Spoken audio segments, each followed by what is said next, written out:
So for anybody who's not familiar with the IAM, it's the professional body for those involved in acquisition, operation, and care of physical assets, especially critical infrastructure.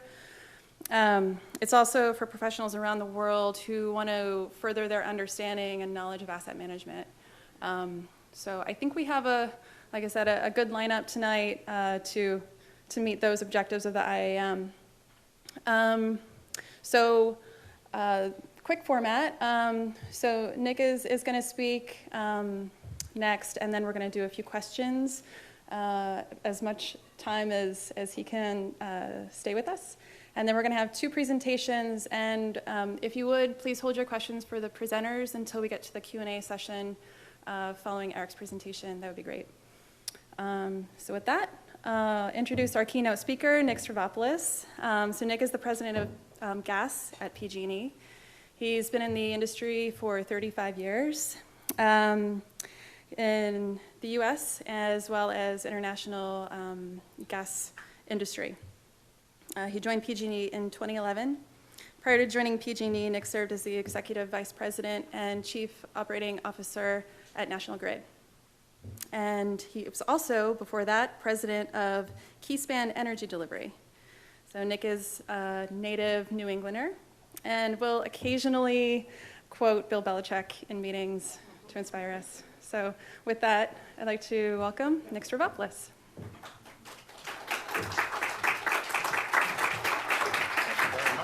Thank you. Well, since I don't have any slides. There we go. We don't. Yeah, thank you. Good evening, everybody. How we doing? This is like a small, intimate group here tonight, right? How many people are PG&E customers? Raise your hand. Okay. How many are paying customers? That's good. That's important, right? I mean, you got to know. So thank you all for your business. I appreciate it.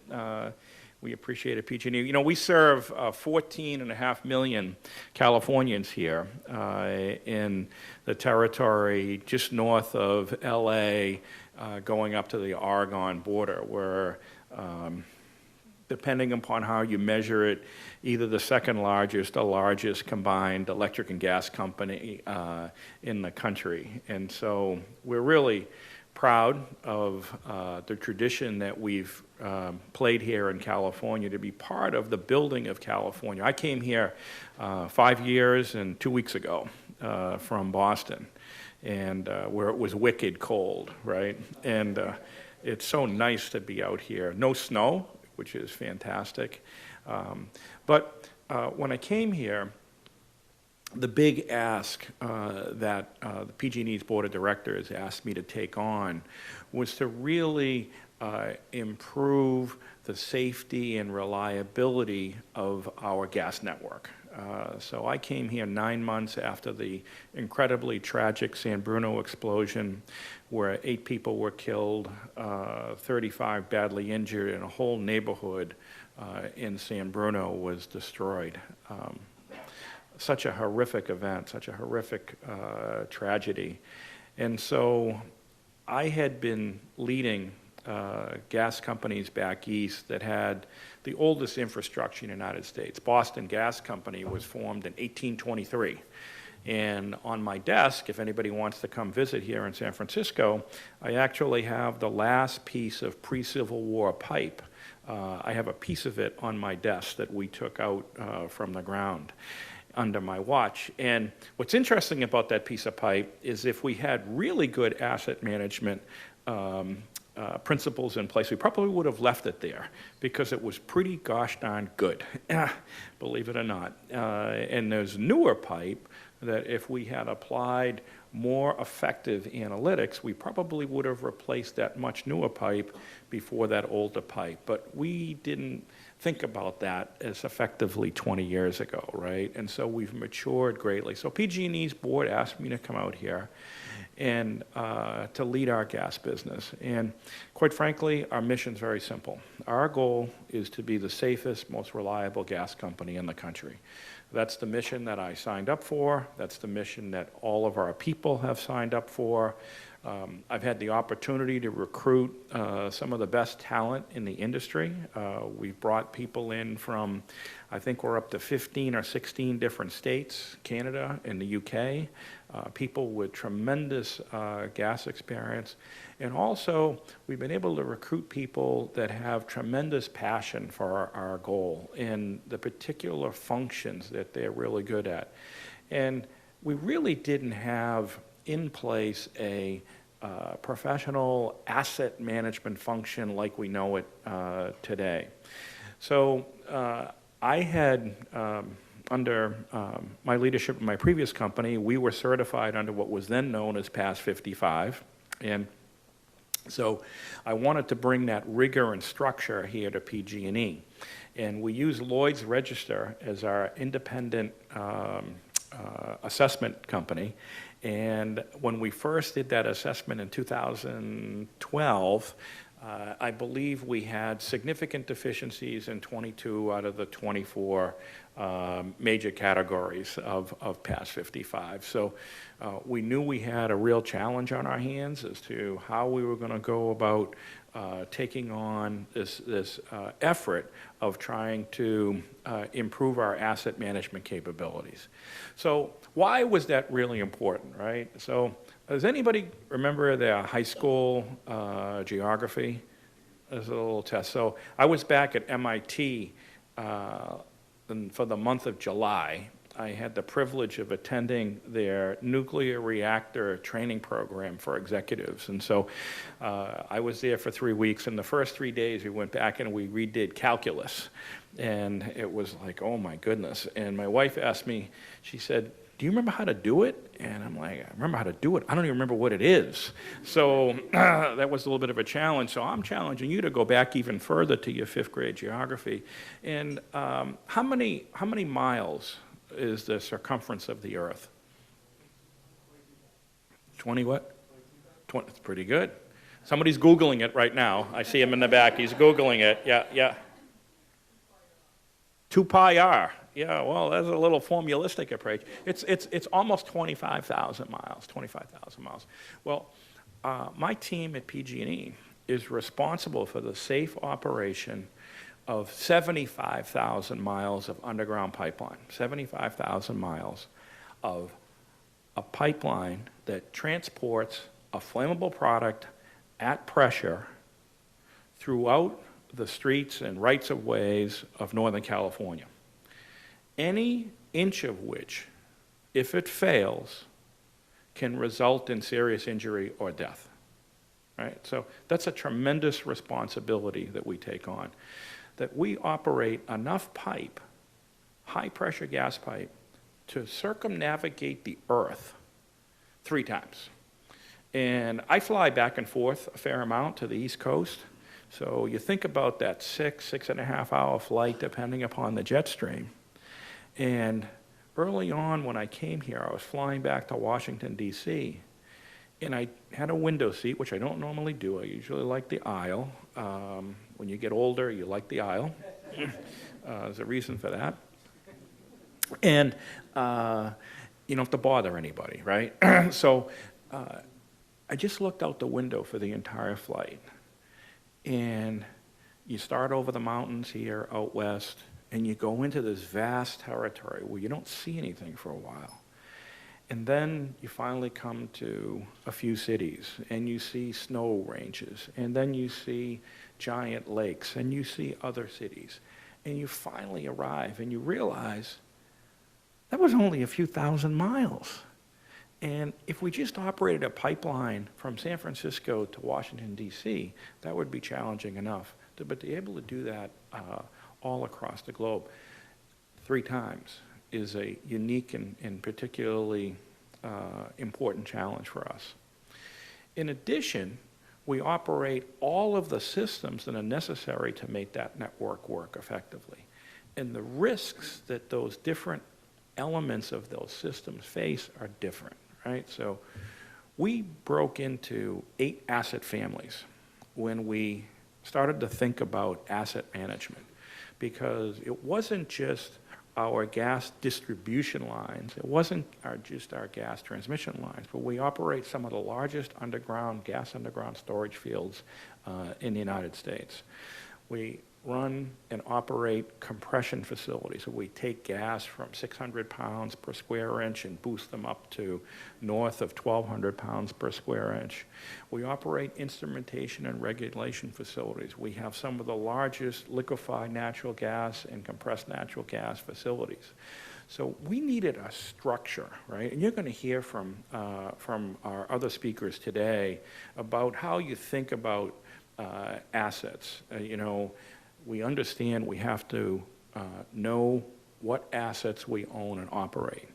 We know that's at its core. We need to understand the condition of those assets. We need to understand the risks that those assets impose. We need to understand the mitigation measures that are available to us so that we can take our financial resources and get the best risk reduction per dollar available, right?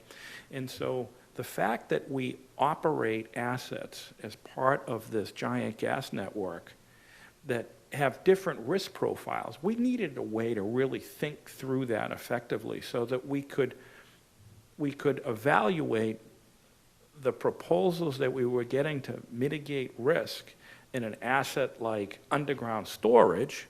How do you compare that to a risk mitigation measure that you have in, say, gas transmission pipe, right? And that's why we broke up into those 8 asset families, and we've anointed or appointed asset family owners. So we have individuals who are specifically responsible for the safe operation, understanding the risks associated with those 8 asset families. And we put those people in place. So we took our gap analysis from 2012, and we put together a remediation plan. And by the 4th of July of 2014, that was our goal. We wanted to have Independence Day. We wanted a big celebration.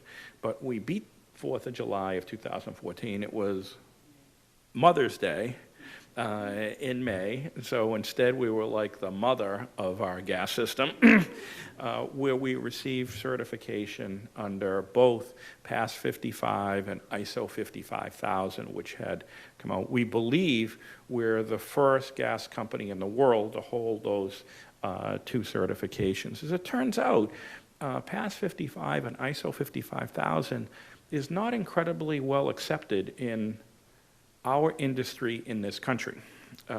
It's very well known and very well accepted outside the United States, and we are trying to be evangelists to spread the word about the value of it.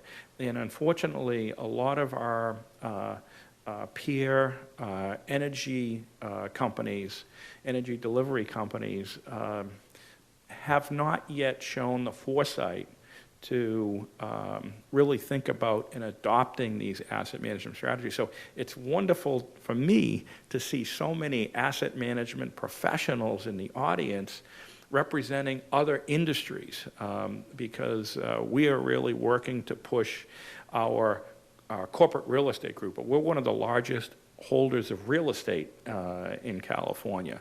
And so we want to and that group now reports to me, and so we want them to adopt ISO 55000 as their structure for asset management.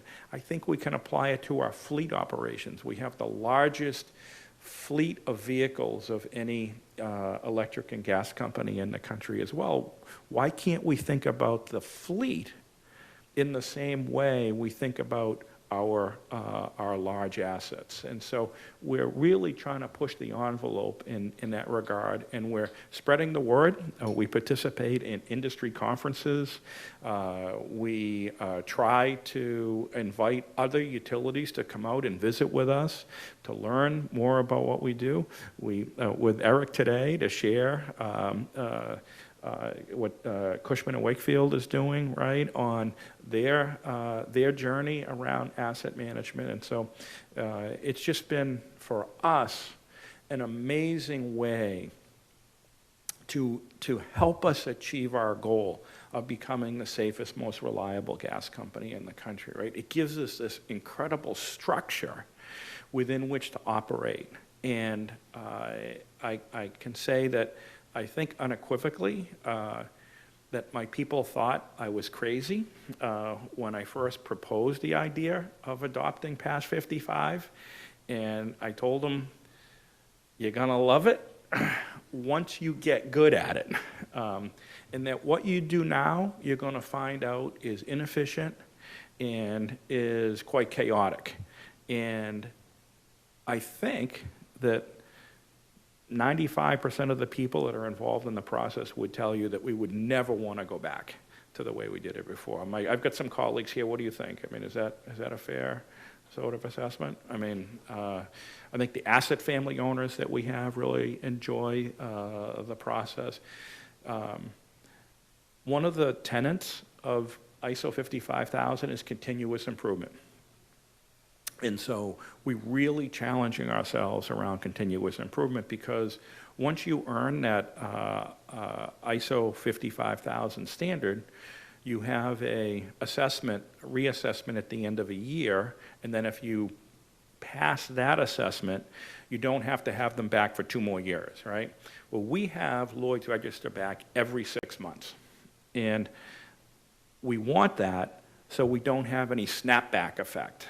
We were changing from something that was really different to this really organized way of thinking, the way we have it now. And so we have Lloyd's come. They'll be here in 2 weeks for their next assessment. I meet with them every time. And I always grid for those conversations, because while Peter Glayholm from Lloyd's has been a wonderful coach and counselor, he loves straight talk. And so we have a motto in our company that feedback is a gift. Feedback is a gift. And you can't fix what you don't know about.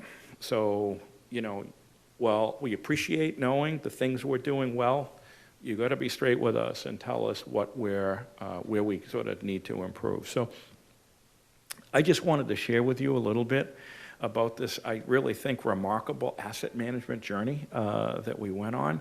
I think we've developed an internal team of the best asset management team in the United States of any energy delivery company. I would stack my team up to any other company that's out there. I think they continue to challenge themselves as to how we do better. So I mentioned that continuous improvement element.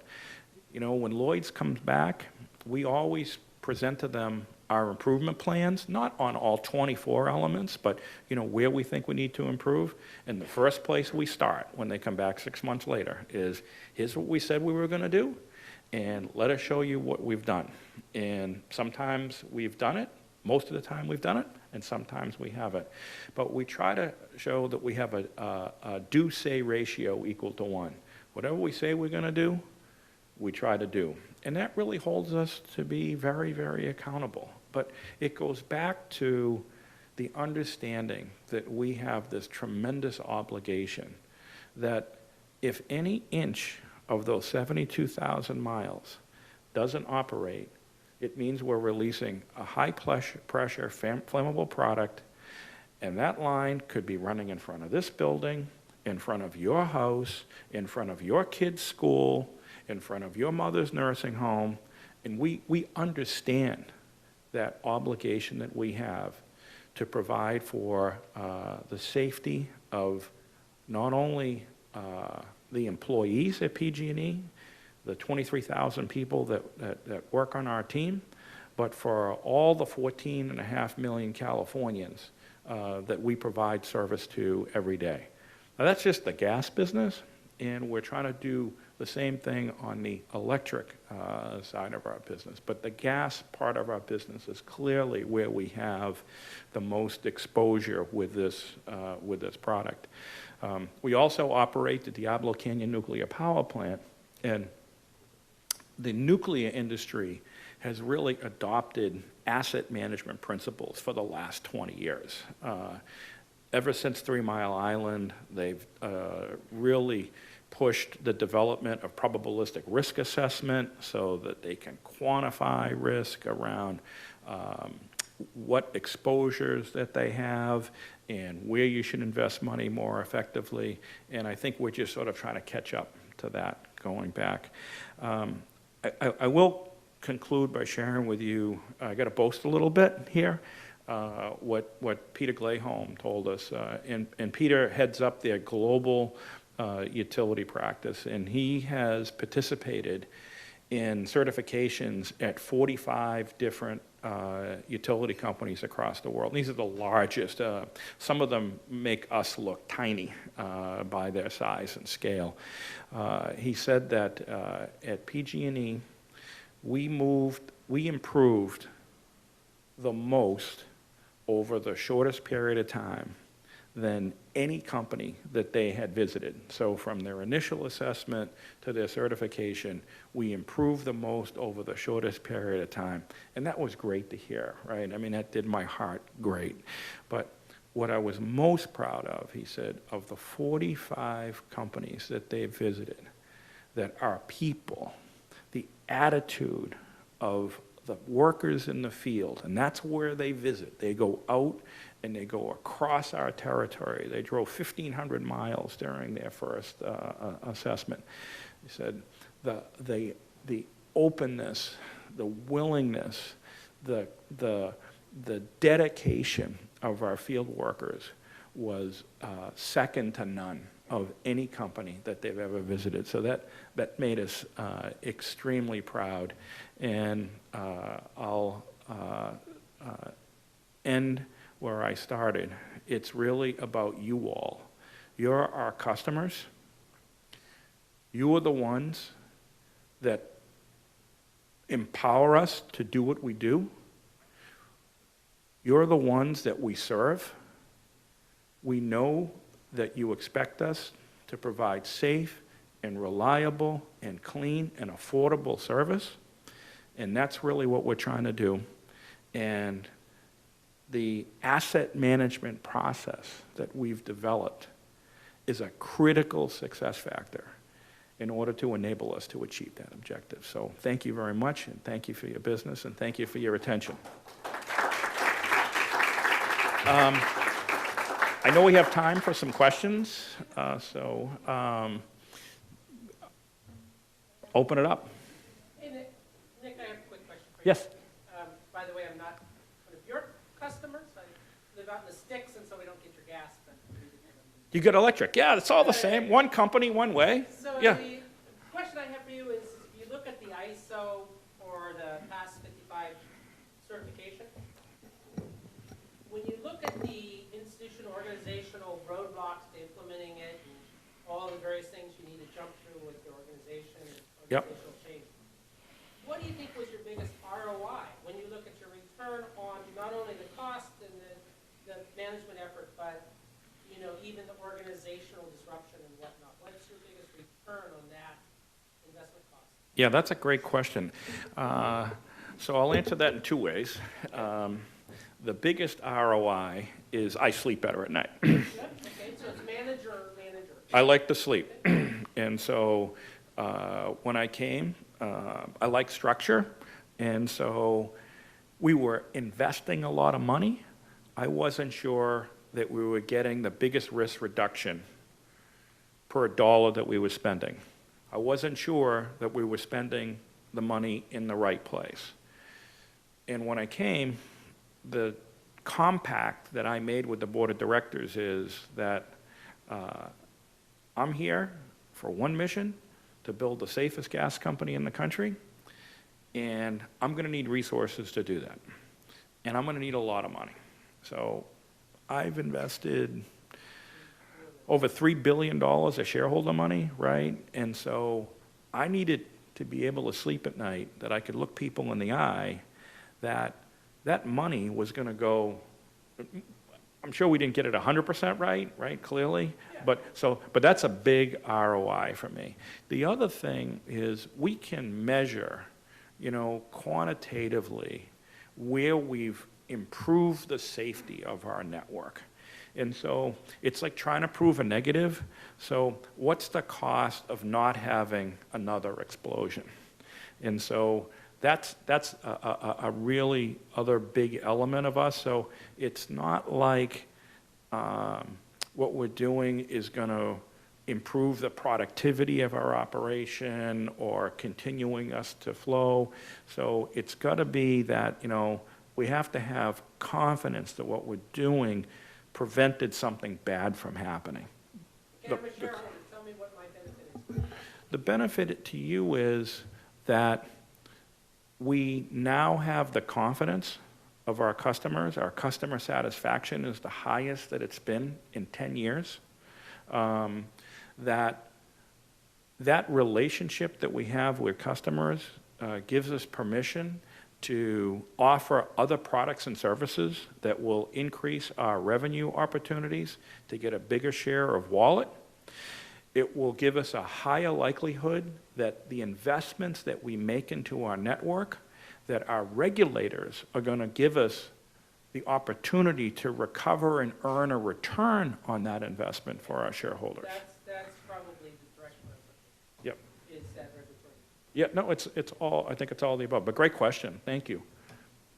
So you mentioned before about the asset management not being very strong.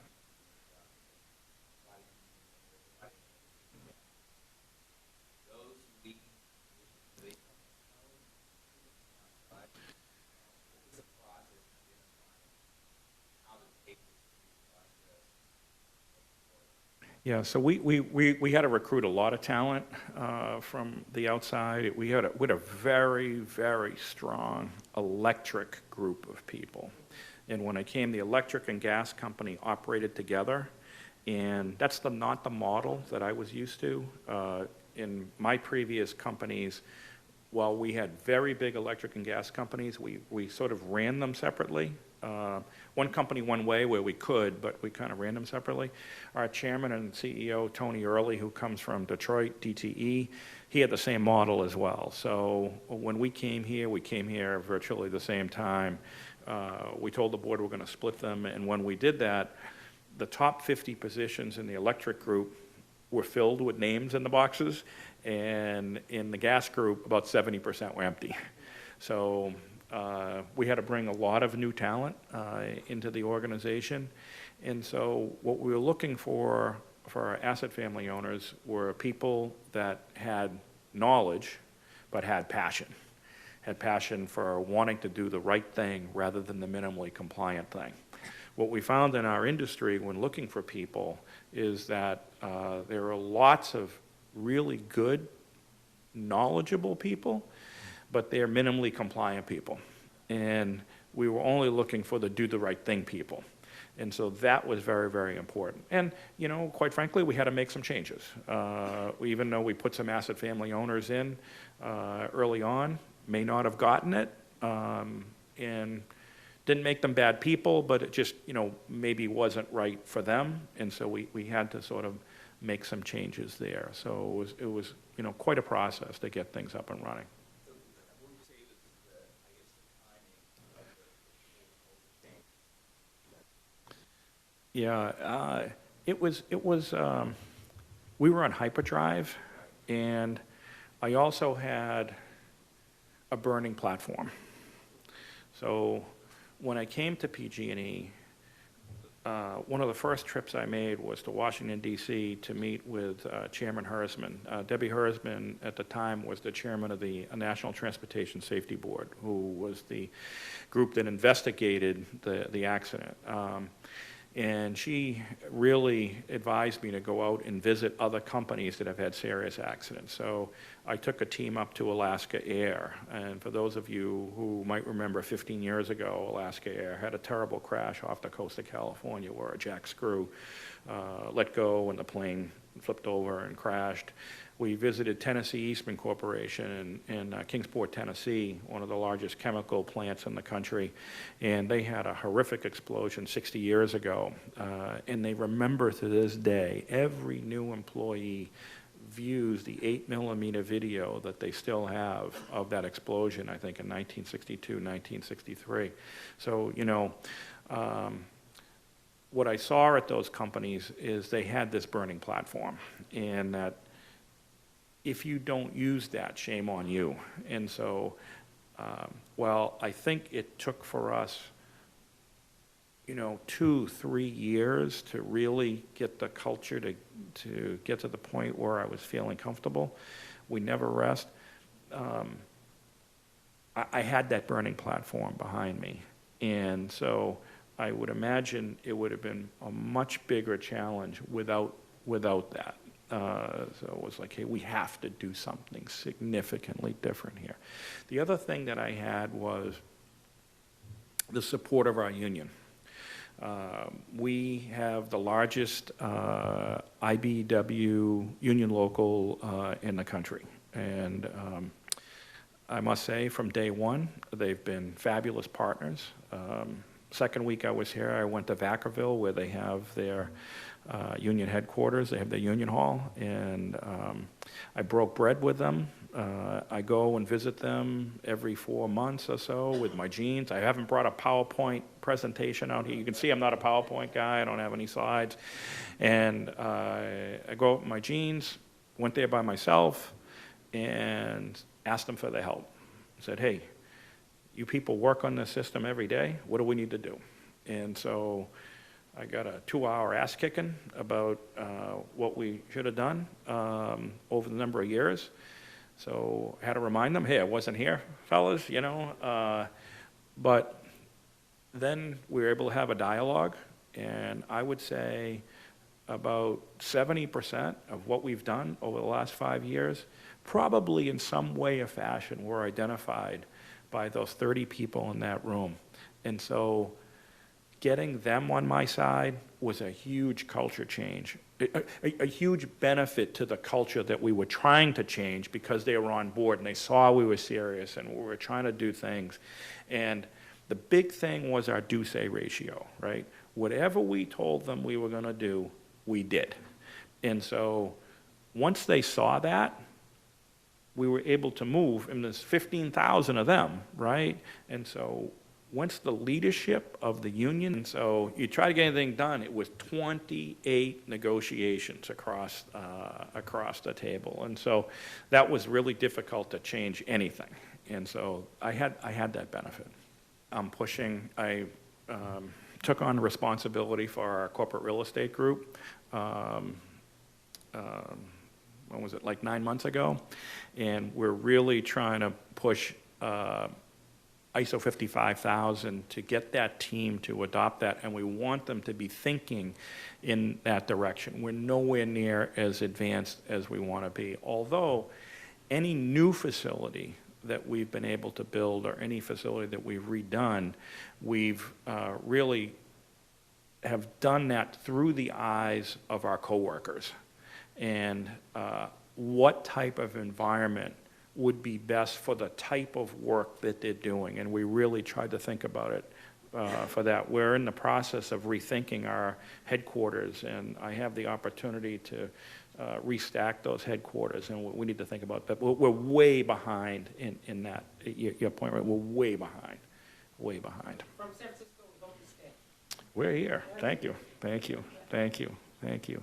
I know we're short on time. Scott and Eric have a tremendous presentation. I unfortunately have to head out to another event, but it's been great. I've had a chance to meet many of you here today. Amy, thank you very much, and welcome to San Francisco. I'm glad you had a great time to get together here, and thank you for your listening and your attentiveness. I appreciate it. Thank you.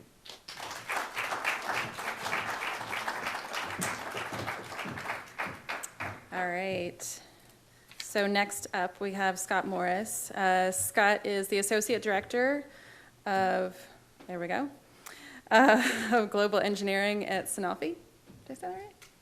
Sanofi. A global healthcare company. He's a veteran of asset management in the United States. He currently serves as the Vice Chair of the U.S. Technical Advisory Group to the Technical Committee 251, TC 251, which is the group responsible for developing and maintaining the ISO 55000 series of standards in asset management. He also serves as the chair of ISO 17021-5, which is the group that set competency requirements for assessors who certify ISO 55001 compliance.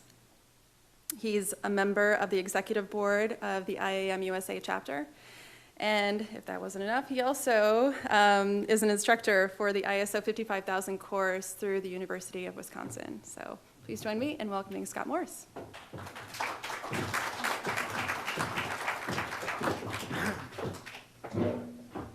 Well, I don't know if I'll be able to follow Nick and everything he's done here, but anyway, my background is nuclear power for about 8 years before I got into the pharmaceutical business. So with nuclear power especially, I know what good looks like for asset management. Okay, I got to turn this on. It's still working. All right. So when we talk about asset management, I'm going to talk about implementation of an asset management system. Because when you look at some of the things Nick talked about with ISO 55000 or PAS 55, those are systems for asset management.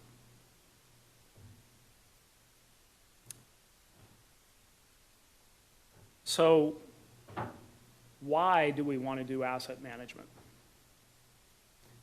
And for me, it's a good idea, but something really drove it home to me. So, how many people have kids?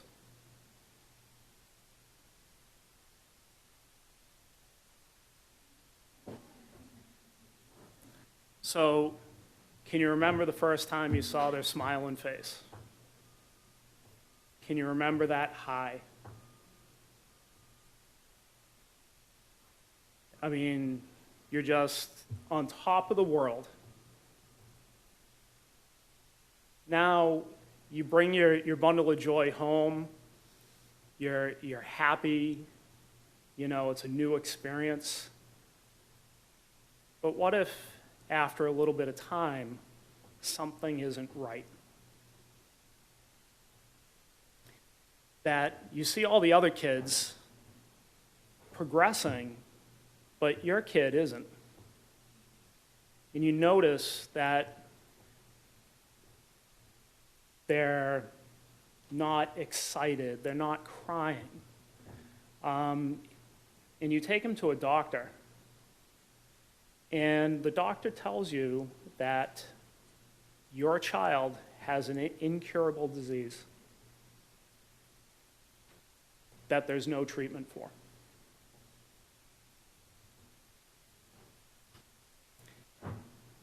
Devastated is how you would feel.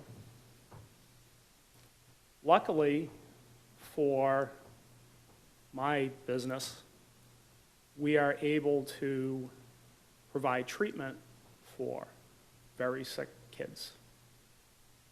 But where it really hit home to me for asset management was I was in the maintenance group at the time. I was leading the maintenance group, and one of our R&D scientists said, "Hey, can I talk to your maintenance group at your Monday morning meeting?"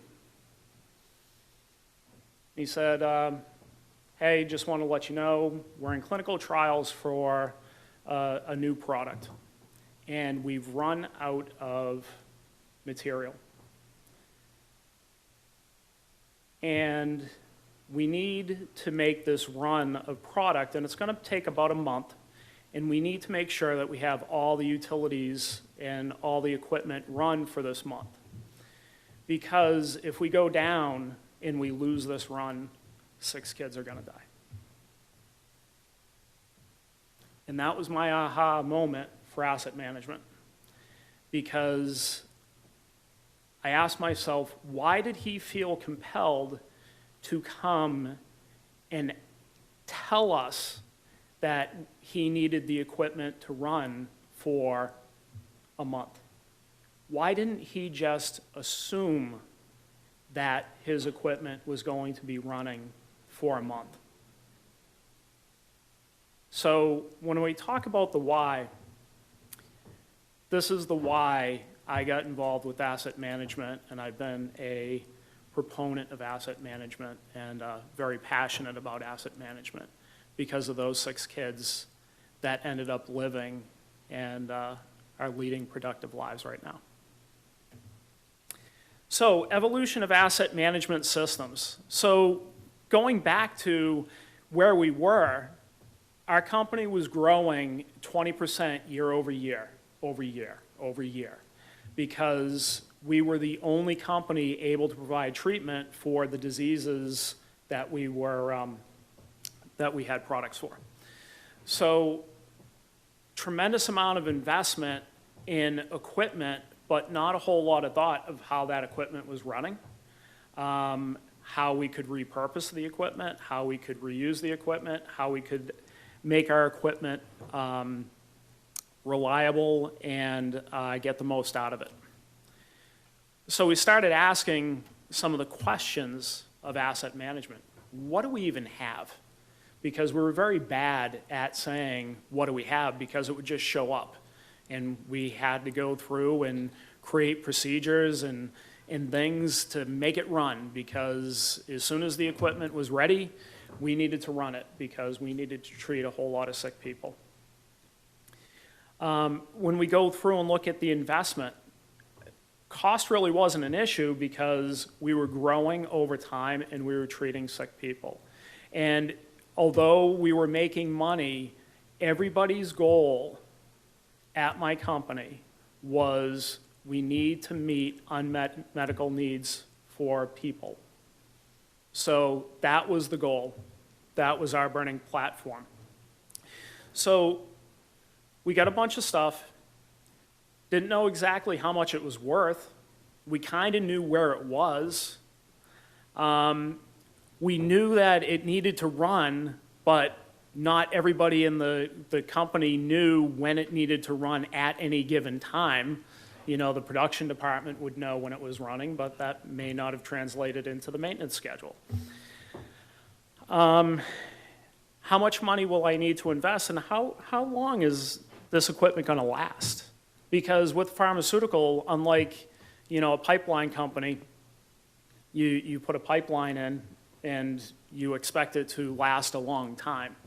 For a pharmaceutical company, you go through about 10 years of development, spend about $1 billion on that development, and hopefully you'll get a product at the end.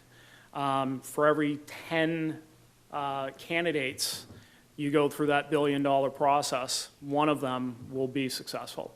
So you have to recoup all that investment really quick. So going through and looking at sustainment really wasn't a priority. It was make as much money as you can so we can recoup our investment or our ROI. So looking at this, what was going to help us out? So we looked around at the time, and the only thing we could come up with was past 55. We did a lot of research. What could help us with our asset management? How can we get groups to work together? And we found past 55. We talked to a lot of people who were implementing past 55 or who had developed past 55, and it seemed like that was going to work. It introduced a lot of concepts, line of sight, plan, do, check, act. But it was focused on physical assets. And I know there was a question earlier about intangible assets. So it was good at physical assets. It was good at long-term, you know, utility-type companies or heavy physical asset companies, but it wasn't quite right for a commercial operation. But the major concepts, the line of sight, and getting that line of sight from the top of the company down to the people on the floor was huge. And we also figured that a partial line of sight will destroy business value.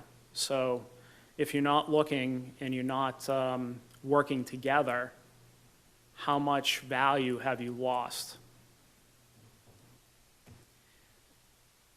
Now, luckily, when we started looking at past 55, there was a new work item proposal for ISO 55000, which was taking that PAS 55 standard and going into the ISO framework. PAS 55 was developed by the British Standards Institute.